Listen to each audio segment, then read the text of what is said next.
یخني را روانه ده د سولر سیستم چې څومره فایدې نه دومره ډیر زیات نقصانات دي ملګرو ویډیو را سره مکمل وګورئ او د نورو ملګرو سره ضرور شیر کړئ ګوره ډیره زیاته فایده به ته درکړي ملګرو په عارفوالي کې یو واقعه راغلی ده چې یو نوجوان و چې د ورځې 12 بجې وي او د غرمې دا بالکل په دې ټیم کې سره او دې د شیشه نه د پاکول دغه نه پس چې دی نو د کرنٹ کو د شارټ کو دغه نه پس چې دی نو د ویول یو هسپتال ته خو دینه مکمل تور باندې سا خاتل او ځکه چې دی په 12 بجې چې دی نمبر ډیر زیات تیز او دغه نه پس چې دی نو د شیشه چې د کرنٹ ډیر زیات پاست پاس کوي کنه ډیر تیز کرنٹ پکې فلو کیږي په دې موضوع کې دغه نه پس چې دی نو د الک چې دی مکمل تور باندې ختم کو په 15 سکند کې د الک ختم کو ملګرو په کراچي کې یو واقعه راغلی ده چې هغه یو څو ماشومانو چې د سولر سیستم چې کوم سولر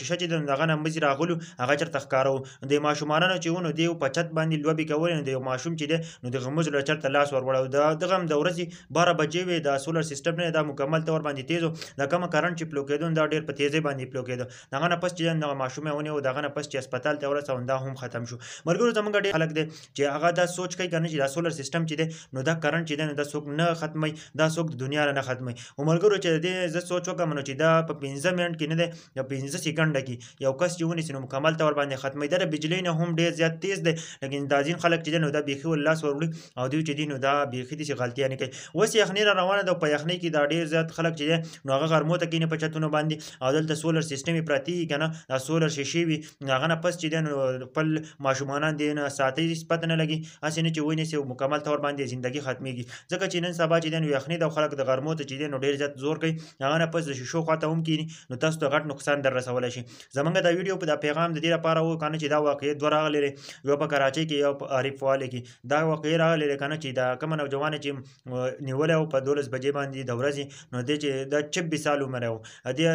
الک 26 سال عمر او د چې د دنیا نه ختم کو او په کراچي کې چې کوم ماشومان واقع راغل نو د تارونو د وجنه چې هغه تار خالی او د تار د وجنه شو د دنیا نه ختم کو نو دا ویډیو پیغام د نورو ملګرو سره شیر کړئ چې چا هم شیشه لګولې وي نو ډیر ځات احتیاط کوئ چرته د ورځې 12 بجې باندې هغه مپا کوي یو بجې 12 بجې چې نمبر بالکل د اسمان په ماز باندې او د کوم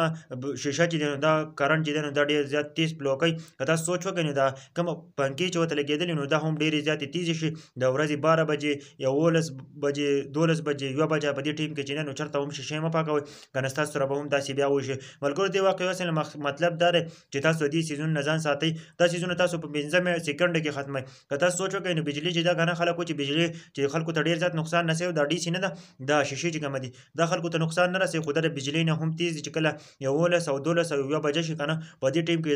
د دې کرنٹ ډیر زیات تیز فلو کیږي او دا تاسو ډیر زیات نقصان درکې په 15 سکند کې تاسو ختمول شي نو دا ویډیو وسره د نورو ملګرو سره شیر کړئ چې چا هم شیشه لګولې نو ډیر زیات احتیاط کوئ خپل ماشومان د داسې قسمه زبون نه ضرور امني کوئ